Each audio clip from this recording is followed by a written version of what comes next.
Hello, everyone. Thank you for joining the Education USA Thursday lectures. Welcome. If this is your first time, we're happy to see you. My name is Katerina Alexandruk. I'm the outreach coordinator for the Education USA network in Ukraine. And today we will speak about the applications. You may already know that the application season is about to start. And many international students, they are working hard on the application documents. And if you're one of them, you might be thinking, well, what should I say? Or how should I impress the application committee? What should I do? What should I write in my motivation letter to look more competitive? So, and I'm very pleased to introduce our guest speaker today, Jose Infante, the Associate Director of International Recruitment and Admission at Towson University. And Jose kindly agreed to speak about the application from the part of the admission committee. So he will share some information with you that might be very useful for you on how to be more attractive to the universities. And he will be using the very interesting allegory, let's say, but I don't want to give away all information. And before I give the floor to Jose, I want to just remind that you may leave your questions in the chat box, and we will have a Q&A session at the end of the presentation, and we will answer all of the questions, and we will be able to speak more with you. So, Jose, the floor is yours. Welcome, and thank you for joining us today.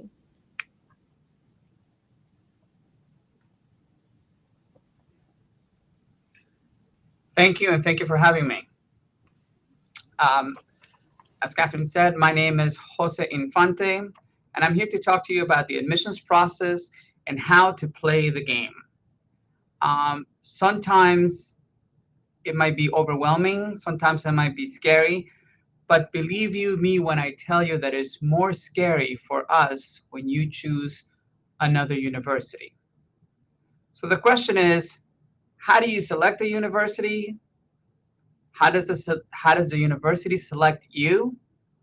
And how do you play the game?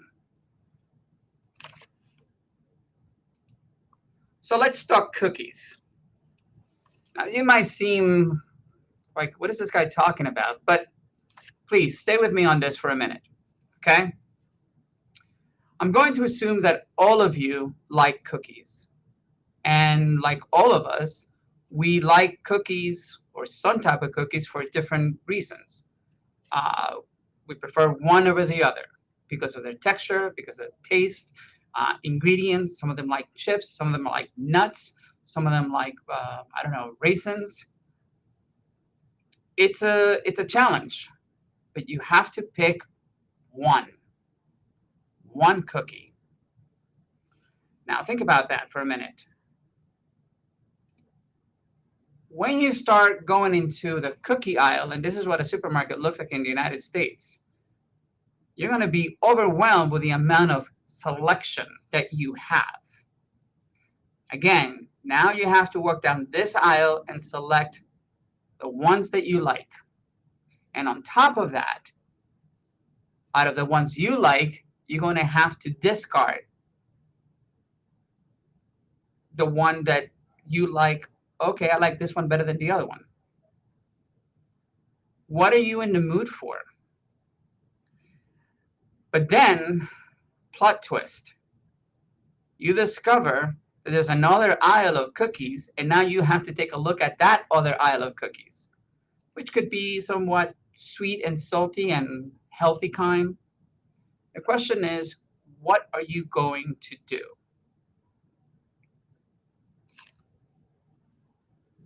I want you to picture this. Take a look at this picture and think of all these brand of cookies, all this selection of cookies, and think of them as universities. This aisle represents all the universities in the United States, and they represent approximately 5,300 colleges and universities across the country. How do you choose one? Well, let's talk about those ingredients. You want to go to a 2-year school versus a 4-year school? Do you want, what kind of academic offerings do they have? Do they have what you want to study? Do they have a plan B? Because, you know, sometimes I want to be a doctor, but all of a sudden, I didn't do so hot in biology. What are my other options? That's the university that you're looking at, or the cookie package. Do they have other options, like perhaps nursing or physician assistant? How much does it cost? Do they offer scholarships? Do I want to be in a big city? Do I want to be in a small city? Do I want to be in no city at all? Just looking at plains and cows? Do you want to be in warm weather? Do you want to be near the snow so you can go skiing? These are all the questions that you need to answer when you're picking out a school. Now, bear with me. Let me flip this around. I myself, I'm a lover of chocolate chip cookies. And I usually select the cookies with the most chips. Now think of yourself as a cookie and think of your chocolate chips as your assets. So what are those chips? We're talking about your grades. You're talking about your extracurriculum activities, your volunteer work, your sports, the balance between your sports, your volunteer work, and your academics. That is huge. What you want to think about is, what do you bring to the table? Most universities will ask you for your transcript, 2 letters of recommendation, and an essay. The essay becomes really important because this is where you have the opportunity to speak to the guidance counselor and say, hey, I'm the best cookie there ever was, and these are my chips. So what do you bring to the table? When I'm reading an application, I am looking at not only your grades, are you going to be successful? Can you handle the workload? But what do you bring to our community? What have you done that you can enhance our community? Here's another tip, folks. When you're thinking about selling yourselves and showing all your chips, you have an ingrained asset, which is the fact that you are an international student. You're bringing just brand new color to the community. You're bringing diversity. Lean on that when you are promoting yourself, but then also accentuate your other assets, your other chocolate chips. Whether you played a sport, whether you volunteer, whether you are any other extracurricular activities, president of a club, all of those things matter.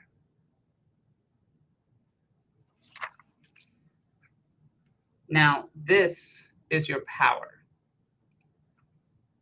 I'm leaving this screen blank just because I want to ask at this point if everyone's clear with me. I know that we're supposed to wait until the end, but I just want to take for you to have a moment to write those questions down, should you have any. Do you understand what a university is looking for? When you're writing your essay, what are you really answering?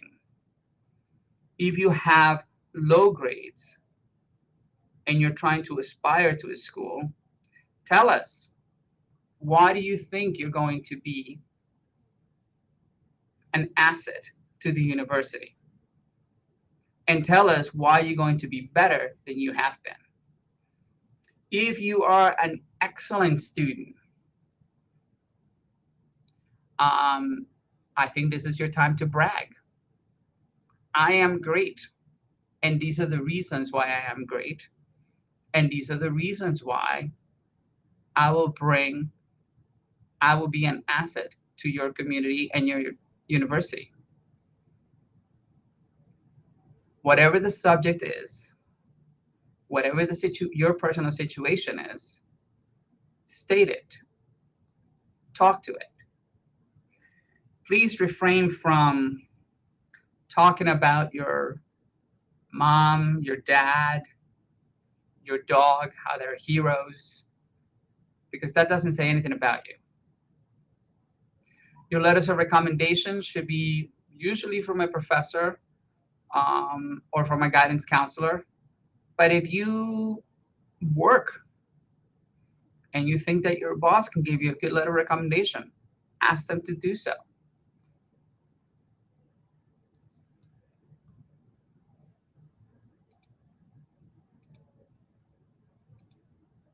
These are the ingredients at Towson University. As you can see, we're diverse. We are fairly large school, but we have, we like to say that part of our ingredients is that although we are large, we treat you as a person, and that we have the advantages of a small school. We also have been granted as an award for top 100 in the nation for diversity. We have ingredients in terms of, this is what most international students will choose. Business administration, computer science, biology, accounting, information technology. We represent 79 countries.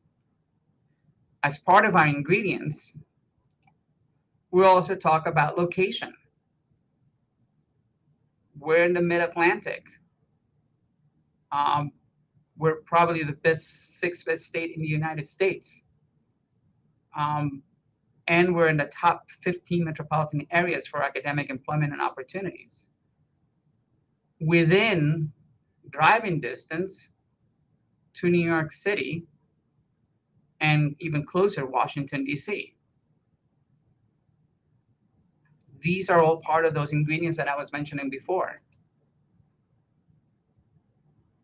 We offer more than 60 majors in 6 different colleges. And combined bachelor's degrees will allow you to do your bachelor's and your master's in 5 years. These are our ingredients. The question is, are these the ingredients that are good enough for you? When you're choosing a university, that's what you're looking for. And as I said before, when we're choosing you, the chips are the reasons why we're selecting you versus that other person. And that is it. It's a simple game. This is, if you know how to play this game, you have power, because in the bottom line is, the more successful you are, the more successful the university is.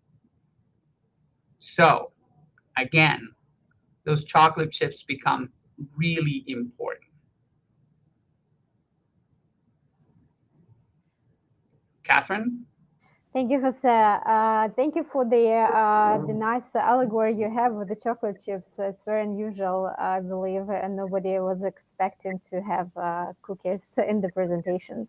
I do have a couple of questions, because you do have an experience. As you said, you are one of those who was reading the motivation letters and review the applications of the students who apply to your universities. So we usually teach our students that one of the way to be successful in admission is to find out what is the university looking for, like what kind of a students they're looking for to be on the campus. And so if the student is a great candidate and meets all, let's say, requirements that the university has for the student, so that student has a good chance to be admitted. So how the students basically look for the information, how can I know what can be interesting to you as a university, like aside of the being just successful student? Is there any interest that the university might have, maybe in programs, maybe in, you said, in diversity, something that the student can look for at the university website that can help the student to understand how to be more competitive? Right. So again, one of the biggest assets that any student will have, anyone listening right now, is that you're an international student. Right. So right there, that is power. You are competitive because you bring in diversity. So you should lean on that. 1. 2, now there are international students from all over the world. What is your view of the world? And again, what are you bringing to the table? What makes you different? What makes you different than any other person? But what makes you different than another applicant from your country? So and then, what? Yes, go ahead. So the question now becomes is, what are your interests? So let's say you're interested in computer science. So what have you done in your high school? So you were part of a project in your high school where you help where your professor went to a community center and helped elderly people how to use computers and how to use the email, and you you created a program where it was easier for them to listen and read, so they wouldn't have to go through all the different, things that a younger person could do. So you created this program. That's an asset. That's a story. That's something that will capture the attention of any admissions counselor. Okay, wonderful example. Yes, that's exactly what I was asking for, just to have some kind of an example of what can be an asset to a university that the students can offer. Is there any difference between undergraduate and graduate admission, let's say, approach? Because yes, what's the main difference? Let's say what the graduate students need to do in different way than undergraduate students when they apply to university. As an undergraduate student, you're getting all the fanfare of it's a different it's a different population. An undergraduate student, they're looking for a community, they're looking for a place to grow. And as I said, the undergraduate student is usually looking for, well, as I said in the presentation, I want to become a doctor, but maybe I didn't do so hot in biology. So what happens? So does the university have a plan B? Like, do they have other majors that are in the health sciences where I can go to and that I could enjoy? A graduate student is looking more for the program itself. It's looking for a specialization. So in the requirements, let's say English proficiency, we are looking, the scores that we're looking for a grad student are higher than what we're looking for in an undergrad, because there is more support system for an undergrad than for a grad. We are expecting the graduate student to have a better command of the English language. We are expecting the graduate student to understand what it is to go through college, and what they're going for is a specialization in a particular area of interest that they're going for. So That is the main difference in the application. At Towson, for example, it's for graduate, it's a two-step approach. You not only have to be accepted to the university, but your application is also reviewed by the chair of the program. So you would have to check the requirements for their admissions because they might ask for something more than the university is asking. Mhm. Okay, so those are the kind of like the main differences between the two. I don't know if that Yes, answers the question. yes, that's a perfect answer. Thank you so much. Is it okay to contact the committee before the admission if the student has a question and the student can find an answer on the website of the university? Is it okay to contact you, for example, to Absolutely. And for example, I am trying to create, if you go to our website and you go to the how to apply, I have 2 students that I call ambassadors. You can contact them directly and ask them questions about student life. I can talk to you about the admissions process. I can talk to you about the programs. I can help you navigate the website till you find the answers. But sometimes the student wants something different, and so what I have tried to do is to put at least 2 students, and I'm trying to find more, that can talk to a prospective student, talk about their experience, talk about why they enjoy their time here at Towson University. So absolutely, find those students. And most universities will have some type of student ambassador program that is willing to talk to you. Thank you so much. But in case if the student is looking for financial aid, is it okay to contact the admission committee, or it's somebody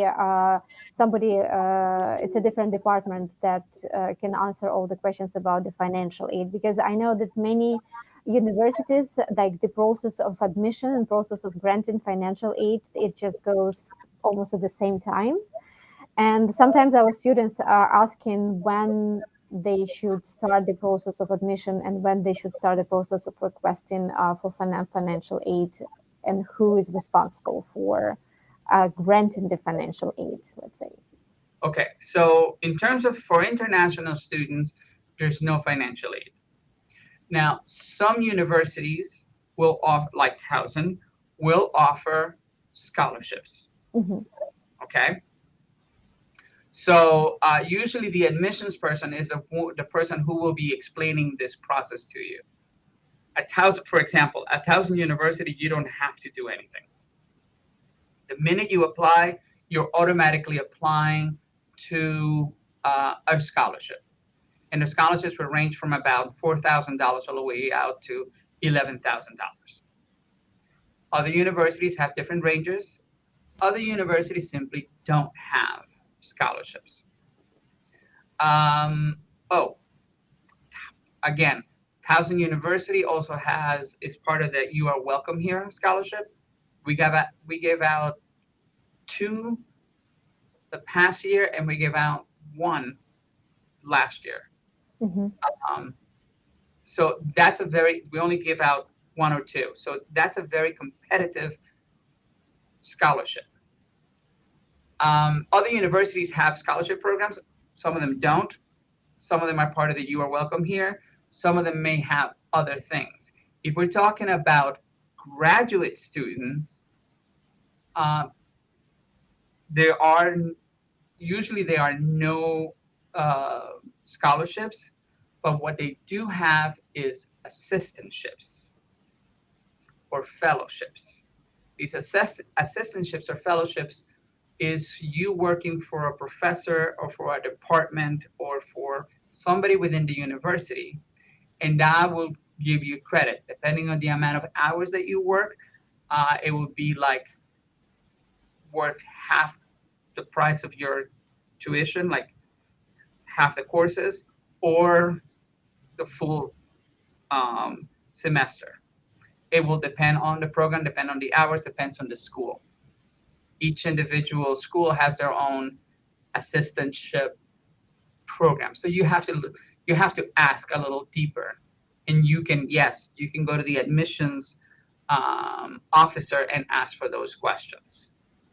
Mm-hmm. In terms of when do you need to apply, you need to apply as soon as possible.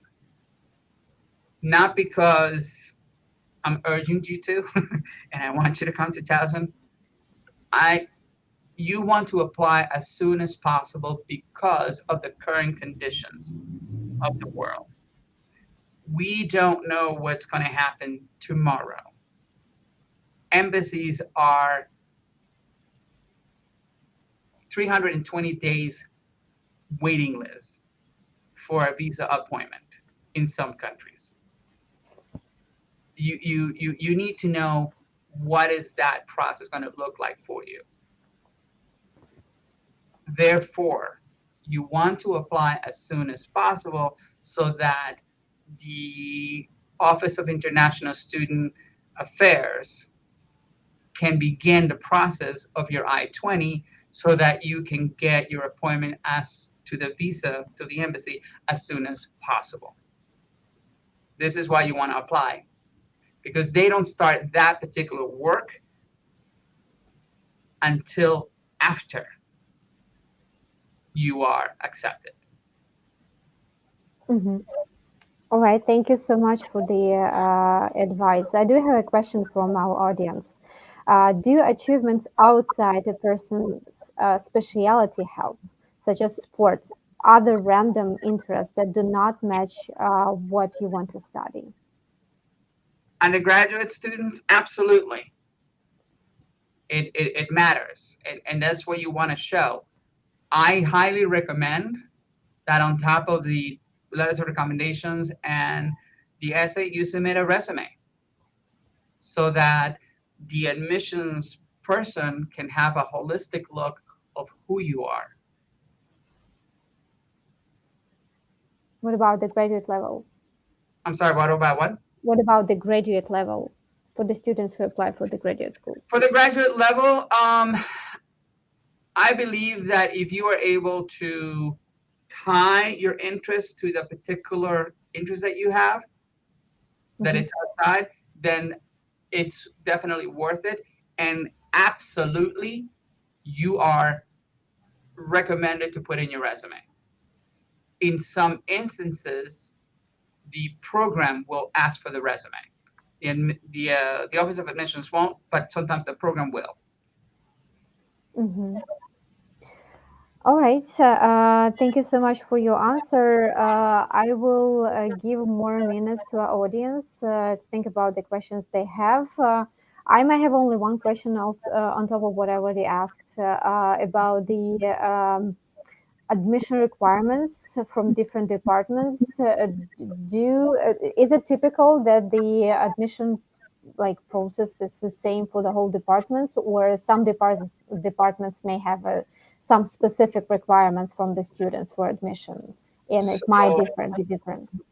I'm going to answer the question with a question. Are you asking me about undergrad or grad? Okay, let's talk about the grad school. So for the grad school, the program may ask, for example, in this particular program, they may ask for a 3.0 on your undergraduate coursework, a GPA, a cumulative GPA, versus in this other program, they're asking for a 3.25. Mm-hmm. Versus in this other program, they're only asking for a 2.75. So it will depend on the program. It will, and those requirements are what the admissions are going to look at. On top of that, they may ask for specific classes that you took as an undergraduate coursework.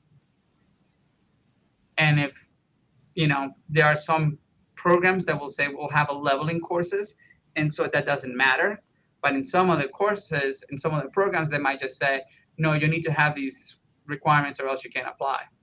So you either need to go to your undergrad school, or you can take them at the university you want to go as an undergrad, have those courses taken, and then go into the program. It depends. For undergraduate, at least at Towson, we are, what do they call it? Admission blind. We are looking at the performance of the student as a student. We're not looking at it from the point of view of what you want to study, for the simple reason that they understand that you might come in, want to study this, and after taking a couple courses, you might change your mind and want to study that. The biggest example is most students that I know come in wanting to study business, but all of a sudden they took a class with this really influential, inspiring professor in environmental science, and all of a sudden they're graduating in environmental science, something completely different from where they came from. So that happens. Statistically speaking, folks, 64% of U.S. population change their majors at least once in their college careers. Interesting. Yes. Thank you so much for the answer. I also have a question about the recording, whether the webinar will be recorded. Yes, we will have this webinar recorded, and you will be able to access it on our YouTube channel later. Another question about the undergraduate school. Does undergrad means the person is applying for last years of school? So I assume the question is about who's undergrads. Who are undergraduate students. So basically undergraduate students, the students of the who are applying for first year at the school, at the college, university, and they want to pursue a bachelor's degree at the university and a college. They also include students who have taken some courses at a university and want to transfer to, let's say, Towson University. All right, the good question about the transferring students, because we believe that the transferring process might be more complicated than the admission process.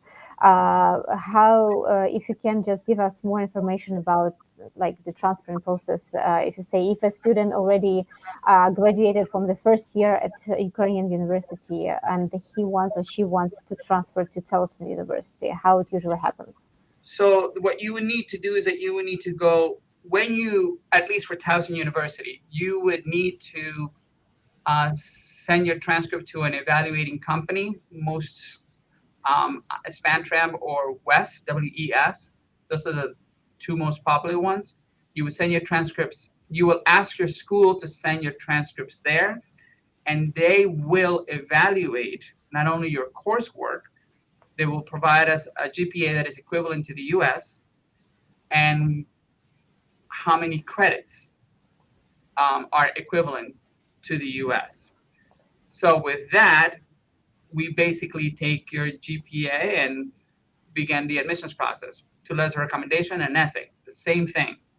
Nothing really changes except for that little tiny thing. If you are under 24 credits, we will need to see your high school transcript. If you are over 24 credits, we don't need to see your high school transcripts. So that is the big difference. Another thing, and I want to stress this to all folks, when we're talking about official transcripts, we really want those transcripts to come from your high school directly to the institution you're applying to. So in this particular case, your high school to Towson University. If you send those documents, they will become copies. Most universities do not accept copies. We can work with them, but they don't accept copies. They need to come directly from the source. And the next thing that I want to stress is, because this happens often, we need to see in your transcripts at least 3 years of high school. 9th, 10th, 11th. If you have a 12th, fantastic. We want to see your 12th. If you are doing your 12th, that's fine. After, we can work with 9th, 10th, 11th, and then send us your final transcript at the end. But it is important that the transcripts are showing those at least 3 years, 3 grades, so that we can see your progress. Let me go back to the original question that you asked just before. At the previous school that I was working at, if you were a nursing major, we would take a look at your sciences and look at the trend, whether you were going up or down. If you were a business major, we would take a look at your math. Here at Towson, again, we're blind, so we just take a look at the holistic, how you did in 9th, how you did in 10th, how you did in 11th. Did you trend up or did you trend down? Okay.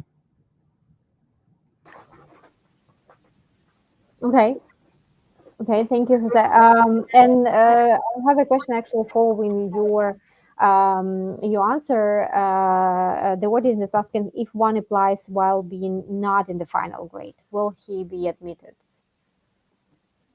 So if you send 9th, 10th, 11th, you're doing 12th grade, we will work with those 3 years, and we can admit you on the condition that you will graduate and that you pass your last year. And then what you do is, before orientation, you have to send official transcripts that you graduated. That's how it's done in the United States. Mm-hmm. All right. And another question is about the motivation letters. What should be avoided in the motivational letter? Main mistakes that could potentially worsen chances. The motivation letter, you mean the personal statement? Well, motivation letter for undergraduate programs, for example. Oh, a personal statement, yes. We just call them both motivation letter, personal statement. Mm-hmm. Okay. Look, think of this. An admissions counselor is going to read from 50 to 150 applications a day. How is your essay going to stand out? If you start writing, as I said at the beginning, if you start writing about your mom, your dad, how they were your heroes, in the first paragraph, I'm probably going to doze off. Versus if you capture my attention in the first paragraph and talk about your desire to be at the university because of your dream, you have captured my attention. Or because you are a unique individual and you are bringing so much, you will bring so much to our community. Now you capture my attention. So how do you weaken an essay? Make it bland. How do you make it stand out? Use power words. Use the first paragraph to capture the attention, and use your last paragraph to conclude a reason why you should be admitted. Between those two paragraphs, if you capture the attention, it will bring the reader to read the body of your essay. Thank you, Jose. I think it's a great moment to probably,